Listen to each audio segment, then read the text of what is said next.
Thank you, Mr. Chairman and members of the committee. I'm Dan Quisenberry with the Michigan Charter School Association. Yes, this is Kyle Smitley, who is the founder of 2 charter schools in the city of Detroit. And I want to let her speak to the importance of this bill and why we oppose the removal of those of the prohibition on the deeds. Thank you, everyone. I wanted to share more about what life was like before, in my neighborhood in the city of Detroit, before the bill was enacted. I had a tiny little charter school that was located in the wing of an old church in the neighborhood of Pingree Park. We found this beautiful old abandoned elementary school. It had been abandoned for 10 years. There's no electrical. I thought it was the most beautiful building I'd ever seen. It's 100 years old. It had exactly the correct number of classrooms, and it needed $7 million of work. I fell in love with it. There was a deed restriction on there that the Detroit Public Schools had put in place saying that it had to be residential, it used for residential purposes. That was an illegal. That deed restriction is the exact type of restriction that this bill or the law that's on the books now seeks to make illegal, or has made illegal, rather. Just that you cannot restrict a use of a school building for uses that are to prohibit schools. Okay, so it was perfect. Classrooms, it was built for classrooms, it was built for kids, it was built to be an instructional facility. We were able to purchase it because the bill was in place. We were able to raise all of the money, get all of the financing. It's my life's work. And then we opened in 2019 with kindergarten and 3rd grades in that beautiful building. It then went on to be the first public school ever featured by Architectural Digest because it's in this big, beautiful building. We've been talking a lot about how much we all like these big, huge historic buildings. Then, now, as we speak here today, it is full of 450 students, including my own child, at a free public charter elementary school, learning and happy. I think it's important to restate the notion of harm. Before we opened the building, it was 50,000 square feet of blight. It was a source of crime. The neighbors were devastated. When we opened the building, the next week, we invited all of the neighbors and the alum. These big old school buildings, everyone knows, they're neighborhood hubs, they're neighborhood institutions. You retired from there, your kids went there. We invited the entire neighborhood. All the alumni came and filled the building. There was resounding public support.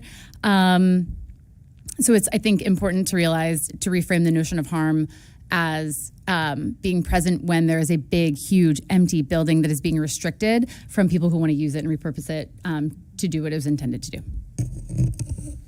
Yes, we're opposed to removing that restriction. Representative Arbet was talking about allowing freedom for the community to use historic assets. Allowing a bureaucratic district official to put a restriction on it is actually the opposite of what's there is intended. So yes, we oppose it because schools can be repurposed as potential schools if that's what the community wants. And there are hundreds of illegal deed restrictions already on these buildings, so we need this law in place so they can be removed in the few cases where that's actually what the community wants. And Kyle is a perfect example of that. So we do oppose it. The worst thing we should be doing is restricting the use of public assets for public purposes. Thank you. Any questions from the committee? Representative Johnson. Thank you for sharing and inspiring us with that story that we can do everywhere else if we need to. To be clear, what you are saying is that to repeal this law is restricting us in being able to use these buildings for educational purposes if the local community wants to do that, correct? Yes. There's a lot of double negatives in here. So repealing a restriction, you don't want to allow single organizations like a school district superintendent.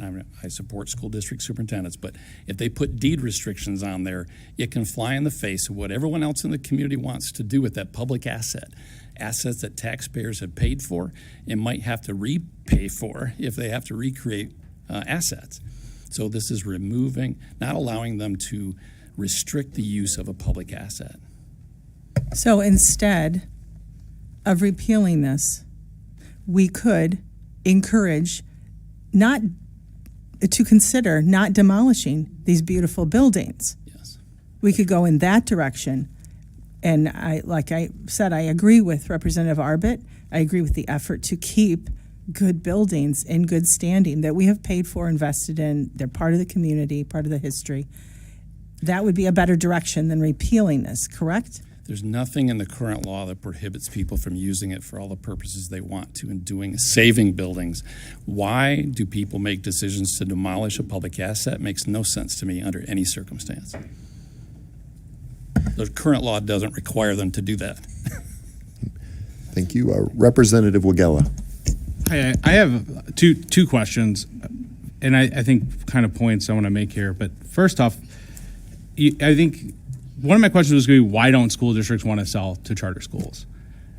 And then you said you couldn't figure out why they don't want to, why they would ever demolish these buildings. So I got why do you think that is? Why would a school district not want to sell to a charter school? I think I know the answer, but I'm curious what your thoughts are. Sure, go ahead. School districts might not want to sell to a charter school because of a perceived sort of like competition. I think that's an outdated, antiquated, very binary way of looking at it. But I think that's sort of like the talking point. I think that's super real though, right? Because you're taking enrollment and public school dollars, but pure pupil funding from districts. I come from a district, Inkster's in my district. When the charter school cap was lifted, charter schools came in droves and pulled from the district, and we lost 100 kids in the matter of years, and the Inkster School District had to close. So my point is, I think the reason is obvious, right? And just like any business, But it's not. wouldn't want Can I to finish answering your first question? That's not the truth. There are as many examples of school districts that have sold buildings. Madison Heights and the Keys Grace Academy, a number of schools that are either in Highland Park or Inkster, because their main interest is making sure kids get an education and they can partner with charter schools. Why would you want to restrict the use of a public asset for public purposes? And the second question I have is this, right? Or I guess I'll just make this point because I think it's really important for this discussion for the people in the room, people watching. School boards are elected, right? And so when we talk about bureaucrats making these decisions, we're talking about elected officials that have been chosen by their community to make these decisions. And I think that's a really important clarification point. Charter school officials are not necessarily elected, right? So I think that's an important thing just to point out. And I just want. And my response would be, that's great. There is democracy. Allow the community to make the decisions. Repealing this law, to your clarification, Representative Johnson, would allow people to make restrictions where the community could not do what they wanted to do. The elected officials in the school Exactly. district could make those decisions that they were elected to do. Representative Churches. Thank you for being here today. I just have a situation in my community, and I just wondered what you think would happen in my specific instance. So I represent Downriver. We don't have any charter schools in my district, and that is kind of what my community supports. And I actually was in the school district yesterday, and there's one school that's been closed for a long time, and both the school district and the city have identified a need of our city to develop more affordable housing. So this school building has been converted to affordable housing. My concern would be the enrollment wouldn't support using that building for school because fiscally it wouldn't help the school district. But if a charter school wanted to land in Wyandotte instead, would this then restrict the rights of my school board and my city to make the best fiscal choice to develop and meet the needs of their community because they have to sell to a charter school that maybe is, there for their own reasons, trying to help kids, but also not meeting the needs specifically tailored to their community? I'm obsessed with that question. Thank you so much. The answer is no. There would be nothing about the law forces any sort of a sale. Nothing about the law mandates like a higher use or priority or anything like that. The way in this exact example, which is really cool, it's this old building, it's affordable housing right now. Let's say I decided I want to be I want to make Downriver Achievement Academy, right? and I say, I want to go buy this building, they could say, no, go kick rocks. You can't make the numbers work, or even we just don't want to sell it to you. We don't want you here. There's no sort of like requirement, force, priority, anything like that. All that is saying is that in this specific instance, if it's owned by a private owner, which is the affordable housing company, if your community said, man, we have a big group of parents, we want to open a charter school for the blind. We want to have a charter school for the blind or for students with special needs. We want to buy this building, and they made a good offer, and the private owner wanted to sell it to them, in their heart chose to sell it to them, that they would be allowed to do so. That's it. And excellent answer and great question, Representative. Charter schools, there's a myth out there that somehow we're just opening up schools all over the state of Michigan. That's just not the facts. In the last 10 years, there's actually fewer charter schools in the state of Michigan. We have the exact same demographic issues that every other school in this state has, a declining population. So if you can't justify enrollment, there's no need for a charter school, and they don't open, and they won't go buy buildings to do that. Thank you. And any Representative Johnson? Thank you. To be clear, it is my understanding that charter schools only go where the community wants them. They've done surveys and polls in the community.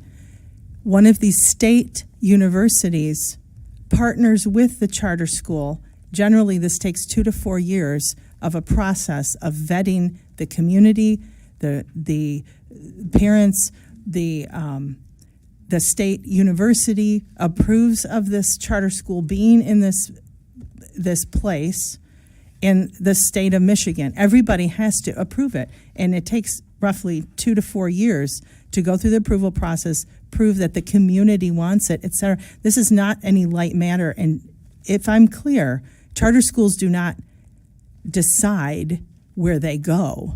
That's right. It is the community in partnership with the state of Michigan, in partnership with a state university that has the authority to designate and approve and design the charter schools with you, correct? That's right. You've articulated it very well, Representative. Okay, thank you. Yeah, agreed. Representative Weiss. Thank you. I just had a clarification question. So public schools, if a public school is to sell a building, whether it be to another charter, private school, or for another purpose, the money that comes back to the district from that sale is state dollars reinvested back into that public school system. If a charter school is to purchase a building with those same state dollars and then is to then later sell that building, what happens to those dollars? If the public school, that the charter school is a public school, it's an LEA. So if it's purchasing that facility, it's a public asset. So what happens if it's purchased from a management company? What happens to the building once the building is sold? Like, what happens to the money that's made from the sale once the building's sold? Any developer that might have any purpose in mind, it would go from a public asset, I would believe, to a private asset, but we could look at that more.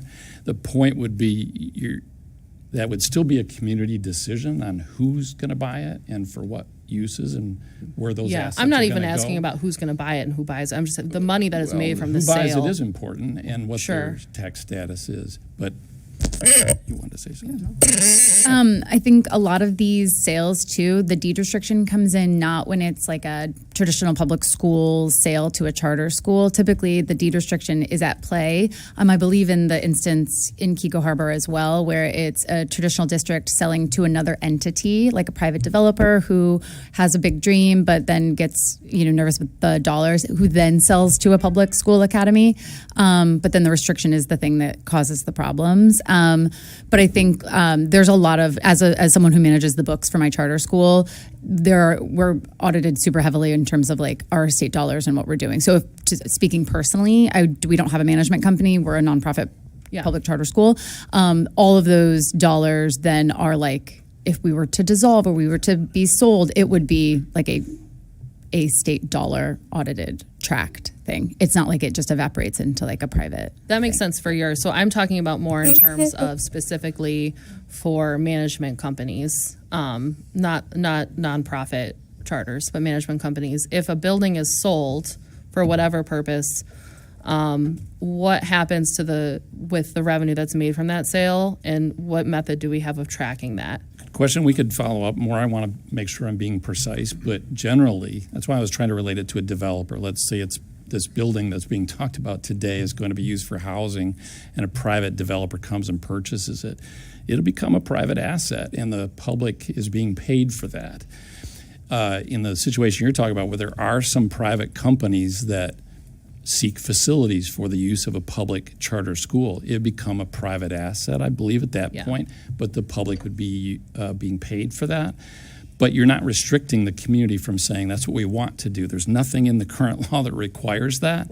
We're trying to make sure we don't put additional handcuffs on communities that might want to do that and explore. We'd like to sell this. We'd like the proceeds from it, and we're okay with the future purposes being this developer we're selling it to. Yeah, thank you. I'm asking a slightly different question because I'm more interested in what happens with the tax dollar. Because obviously, tax dollars are used to purchase buildings, tax dollars are used to make investment in buildings, and once those buildings are sold, what happens? Where does that revenue go? I'd like a clear answer on that. The current law would allow the public to decide what they want to do with that. Not being the repeal of this law would actually put greater restrictions on their own community use of it. Well, it'd be up to their locals to decide that. Thank you. Thank you. And no other questions. Thank you.